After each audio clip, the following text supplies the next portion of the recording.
Welcome to another video by your friend Matthew. I am down here in South Georgia carrying my dog because she doesn't seem to really want to be walking today, but she is one of the coolest creatures that you would ever meet in your entire life. She is a fantastic child of the earth. So today I want to talk about this idea of meaning, my vision or my philosophy of meaning, and let me try to just break it down simply. It is a pretty simple idea here. So I think that what we find meaningful is what we return to most. And what we return to most is not always good. It's not always bad. And what we return to most, that process of returning to those things more than others, that process is not always fully conscious, and it's not always fully free. I don't know if it could ever be fully free. That's an argument for another time, but it can become more or less free. I think it's safe to say that. And so we return to things like people, clothes, possessions, ideas, beliefs. We return to patterns and habits and routines, music and books and places and food. And yesterday, or on the last video, I talked about my philosophy of consecration. And consecration is the act of making sacred.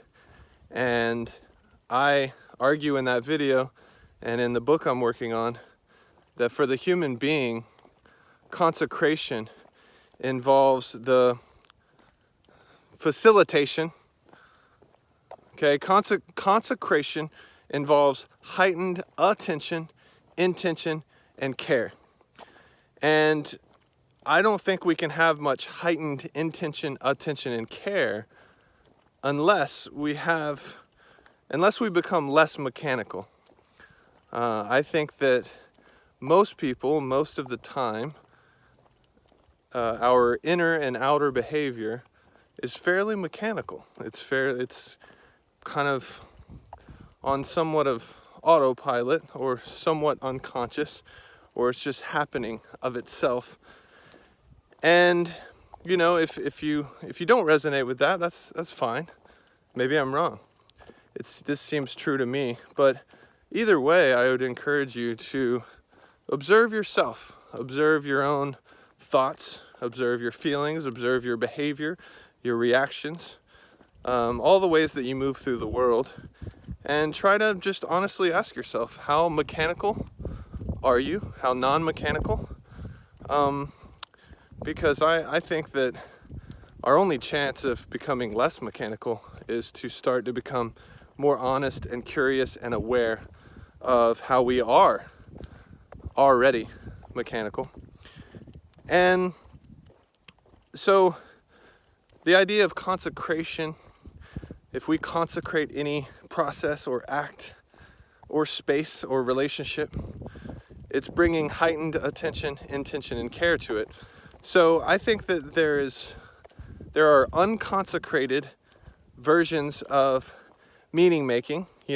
We're meaning making all the time, in the sense that through this framework, we are returning to some things more than others.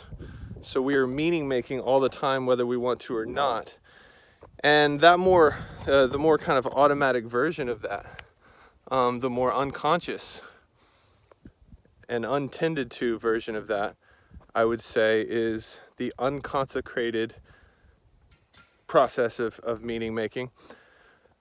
But just like anything else, we can consecrate that process, right? So we can consecrate the process of meaning making by choosing more what we return to, how we return to it, what our relationship is like to the things we return to. When do we return to those things? Why do we return to them? How long do we spend doing that thing that we return to? Because, this returning process is a type of looping, right? And our lives, you could say, are just full of loops all the time. And nature has its own loops and everything, right? And so looping is just an aspect of reality. I think that consecrating the meaning-making process is a way of making our looping more free and more intentional. And so, I personally never want to kind of divorce philosophy and practice in general and in my own life. I think that one's philosophy and one's practice should be intimately connected. My philosophy influences my experience, and my experience influences my philosophy, and therefore, my experience is ideally constantly being enriched, and so is my philosophy and my experience are constantly being enriched and constantly enriching each other and refining each other. That's the ideal and idea. So in my own life, I've really, in the last couple years, I've been trying to practice a more consecrated version of returning, a more consecrated version of meaning making. And so, for example, I've gone to my whole musical library and pruned out the songs or playlists that I don't think are necessarily worth returning to anymore, right? So when I'm looking at my music playlist, I'm asking myself if I'm trying to refine it or prune it or transmute my music playlist, I'm trying to ask myself, which of these songs and artists and albums and playlists, which of them are worth returning to and why? And this whole kind of philosophy and practice started to really kind of take form for me when I was making a couple big moves in my life, like moving from one place to another, and I was kind of forced to look at all my possessions and figure out which ones I was going to let go of and which ones I was going to carry with me.